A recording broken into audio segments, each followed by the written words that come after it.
অর্পণ বন্দ্যোপাধ্যায় রয়েছেন আমাদের সঙ্গে, তৃণমূল কংগ্রেসের সমর্থক। এখানেই আমরা যে তথ্যটা পাচ্ছি, সূত্র মারফত যে তথ্যটা পাচ্ছি, যতবার হুমায়ুন কবিরের কাছে রাজ্য সরকার কাজের খতিয়ান চেয়েছে ততবার দলকে ব্ল্যাকমেল করার চেষ্টা করেছেন হুমায়ুন কবির। আমার প্রশ্ন অর্পণের কাছে এটাই যে ব্ল্যাকমেল করেছেন আর আপনারা ব্ল্যাকমেল হয়েছেন। প্রথম কথা তো আপনি বললেন এটা সূত্রের তথ্য। আমরা যারা দলের সঙ্গে সম্পৃক্ত, দলের বিভিন্ন শাখা সংগঠনের দায়িত্বে রয়েছি, বা আমাদের কাছে এই ধরনের কোনো তথ্য নেই যে ওনার কাছে কাজের খতিয়ান চাওয়া হয়েছে। তথ্যগুলো আমাদের কাছেই থাকবে। ঠিক আছে, আমার দলের তথ্য আপনি রাখছেন, এটা খুব ভালো ব্যাপার। আমি আপনার না, এখানে সমস্ত দলের তথ্যই আমরা রাখি। ঠিক আছে, কিন্তু আমি ব্যক্তিগতভাবে বলতে পারি, আমি দলের একটি নির্দিষ্ট শাখা সংগঠনের রাজ্য স্তরের একজন দায়িত্বপ্রাপ্ত হিসাবে আমার কাছে এই ধরনের কোনো তথ্য নেই। মানে উনি ব্ল্যাকমেল করেন এই নির্দিষ্টভাবে আপনি যে অভিযোগটা করছেন যে তাকে কাজের খতিয়ান চাওয়া হয়েছে, উনি খতিয়ান না দিয়ে ব্ল্যাকমেল, খতিয়ান চাওয়া হয়েছে, উনি ব্ল্যাকমেল করেছেন, এই ধরনের কোনো তথ্য অন্তত আমার কাছে নেই। তাহলে তো ব্যাপারটা খুব ক্লিয়ার হয়ে যাচ্ছে, স্পষ্ট হয়ে যাচ্ছে, উনি কাজ করেননি, আপনারা জেনেও কোনো অ্যাকশন নেন না। আমার কথাটাকে আপনি ভুলভাবে পরিবেশিত করছেন। আমি বলেছি আমার কাছে নির্দিষ্টভাবে আপনি যে সূত্রের তথ্য দিচ্ছেন সেই তথ্য আমার কাছে নেই, আমি আপনার থেকেই প্রথম শুনলাম।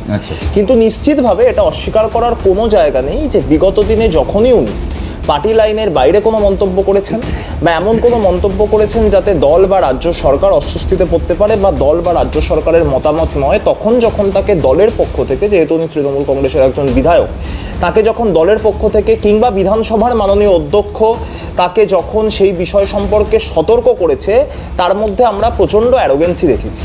এই ঘটনা 3বার ঘটেছে। 3বার তাকে শোকজ করা হয়েছে, কখনো দলের শৃঙ্খলা রক্ষা কমিটির পক্ষ থেকে, কখনো বিধানসভা শৃঙ্খলা রক্ষা কমিটির পক্ষ থেকে, অর্থাৎ প্রশাসনিক এবং সাংগঠনিক দুভাবেই।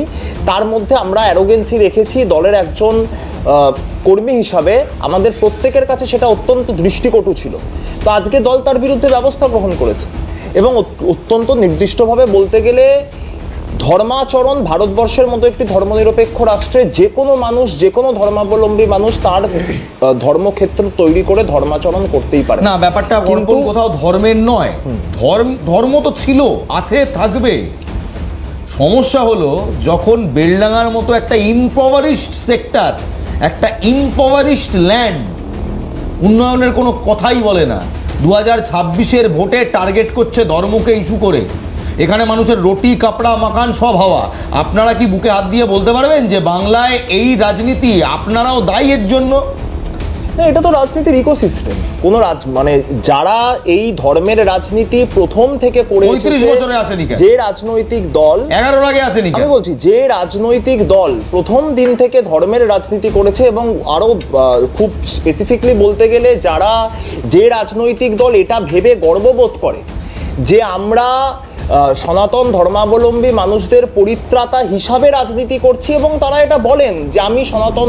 শুভেন্দু অধিকারী, রাজ্যের মাননীয় বিরোধী দলনেতা, তিনি স্পষ্টভাবে বহু জায়গায় বলেছেন আমি সনাতন ধর্মে সনাতনীদের ভোটে জিতে বিধায়ক হয়েছি, তাই শুধুমাত্রই সনাতনীদের দায়িত্ব আমি গ্রহণ করবো। আমি তোমার কাছে ফিরব। কেউ বলে মন্দির বানাবো, কেউ বলে মসজিদ বানাবো। আমি খুব নির্দিষ্ট, আমার একটাই প্রশ্ন, এগুলো বানানো হলে কি জলটা নিজে নিজে পরিশুদ্ধ হয়ে যাবে? তোমরা কি সত্যি এটা বিশ্বাস করো?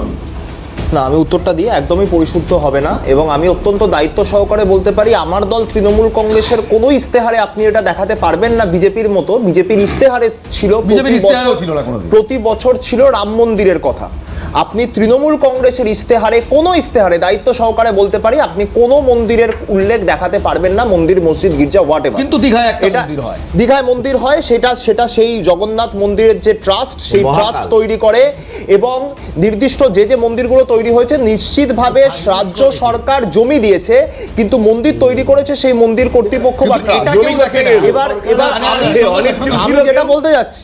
আমি যেটা বলতে চাইছি সেটা হচ্ছে যে হুমায়ুন কবির 2021 সাল থেকে ওখানে তৃণমূল কংগ্রেসের বিধায়ক ছিলেন, এখন অব্দি উনি বিধায়ক, দল থেকে বহিষ্কৃত। কি করলেন? এবং তৃণমূল কংগ্রেসের বিরুদ্ধে গর্জে উঠলেন। আমি বলছি, আমি উত্তর দিচ্ছি, করলেন তৃণমূল কংগ্রেসকে। আমি আপনার উত্তরটাই দিচ্ছি। সেটা হচ্ছে হুমায়ুন কবির ওখানে, আপনি যে আর্সেনিকের জন্য ওয়াটার প্ল্যান্টের কথা বলছেন বা এই ধরনের যা ওখানে প্রয়োজন ছিল সেগুলো উনি করতে পারেননি বলেই তৃণমূল কংগ্রেস বারংবার ওনাকে দলীয়ভাবে কখনো অভ্যন্তরে, কখনো কখনো সবার সামনে সতর্ক করেছে, তার সাথে কথা বলার চেষ্টা করেছে, কিন্তু আলটিমেটলি কোনো সুরাহা হয়নি এবং অনেকগুলি কারণ একত্রিত হয়ে আজকে হুমায়ুন কবির বহিষ্কৃত। নাম্বার 1। নাম্বার 2 হচ্ছে, এটা মনে রাখতে হবে ইলবাস দা, যে এই হুমায়ুন কবির 2019 সালের লোকসভা নির্বাচনে ওই মুর্শিদাবাদ লোকসভা কেন্দ্র থেকে ভারতীয় জনতা পার্টির প্রার্থী ছিলেন। তো সেই সময় আমরা কিন্তু ভারতীয় জনতা পার্টির পক্ষ থেকেও কোনো ইস্তেহার দেখিনি যে ওখানে একটা ওয়াটার প্ল্যান্ট তৈরি করার প্রয়োজন আছে। যে সময় হুমায়ুন কবির প্রার্থী ছিলেন রেজিনগরের ভূমিপুত্র এবং ভরতপুরের জনপ্রতিনিধি। না, তারপরেও হুমায়ুন কবিরকে সাদরে আমন্ত্রণ করেছিল তৃণমূল এবং টিকিটও দিয়েছিল বিধায়ক। আরে সে তো অর্জুন সিং, আমাদের তোমার দল থেকে আমার দলে, আমার দল থেকে আবার তোমার দলের কাছে তুমি সাদরে আমন্ত্রণ করে টিকিট দিয়েছো। একটা ছোট্ট তথ্য দিই, এই ভরতপুর মানে বেলডাঙ্গা যে বিধানসভার আওতায় পড়ছে ভরতপুর, এটা মুর্শিদাবাদ লোকসভা কেন্দ্রের মধ্যে পড়ে। এই মুর্শিদাবাদ লোকসভা কেন্দ্রে 2014 থেকে 2019 সাংসদ ছিলেন সিপিআইএম এর বদরুদ্দোজা খান। তিনি কি করেছিলেন? তিনি সেই সময় কি করছিলেন? 2014 থেকে 19 তো আমাদের সাংসদ ছিল না। 2014 থেকে 19 বহরমপুর, জঙ্গিপুর, মুর্শিদাবাদ তিনটে লোকসভা কেন্দ্রে সিপিএম মানে সিপিএম এবং কংগ্রেসের সাংসদ ছিল। আমাদের গ্রামে কোনো চোর ধরা পড়লে সঙ্গে সঙ্গে বলে যে আগের এই চোর চুরি করেনি। আপনারা দায়িত্বটা কি গ্রহণ করেছে? শূন্য হয়ে গেছে, নিশ্চিহ্ন হয়ে যাওয়া একটা দল। আপনারা কি দায়িত্ব গ্রহণ করেছেন? আমি শুধু দেখাতে চাইলাম কি করেছে? মুর্শিদাবাদে আপনাদের জমানত চলে গেছে, জমানত চলে গেছে। আর্সেনিকের প্রথম ম্যাপিং যে কোথায় কোথায় আর্সেনিক আছে এটা বামফ্রন্ট সরকার করিয়েছে। কেন না, প্রচুর মানুষের মধ্যে এই ডিফর্মিটিস তৈরি হচ্ছিল আর্সেনিকের জন্য। আপনি যে শহরে বসে আছেন এই শহর থেকে একটু দূরে এই উত্তর 24 পরগনা বিস্তীর্ণ লাগোয়া অঞ্চল আর্সেনিক জলের তলায় আছে। এই আর্সেনিকের জন্য ওয়ার্ল্ড ব্যাংক থেকে টাকা আসে এবং সেই ব্যাংকে ওয়ার্ল্ড ব্যাংকের টাকায় ওই উত্তর আসবে না, মুর্শিদাবাদের উত্তর আসবে না, সারা পৃথিবী ব্রহ্মাণ্ড না না কেন মুর্শিদাবাদের উত্তর আসবে না? মুর্শিদাবাদের তিনটে ব্লকে আরে শুনুন না, এই তো প্লিজ চন্দন, আমার সময় খুব সংক্ষিপ্ত। মুর্শিদাবাদের তিনটে ব্লকে টাকায় তারপরে আপনারা কি করেছিলেন? মুর্শিদাবাদের তিনটে ওয়ার্ল্ড ব্লকে ব্যাংকের টাকায় আপনি কি করেছিলেন? ফাঁকা ফ্ল্যাটের আপনারা লেলিন বুঝিয়েছিলেন ওয়ার্ল্ড ব্যাংকের টাকায়। আমার আছে তাই যে পারতেও বোঝাতেন ভাই।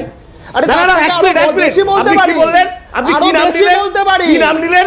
আমরা আপনি কি আপনার লজ্জা হওয়া উচিত? আপনি লেনিন বোঝানোর কথা বলেছি, আপনি একদম বলছি আরো বেশি। আপনি লেনিনের কথা বলছেন, আমি জ্যোতি বস বলবো, আমি জ্যোতি বস বলবো, আমি সুশান্ত ঘোষ বলবো, আমি তন্ময় ভট্টাচার্য বলবো। আপনাদের সুশান্ত ঘোষের ছবি ভাইরাল হয়, লজ্জা করে না?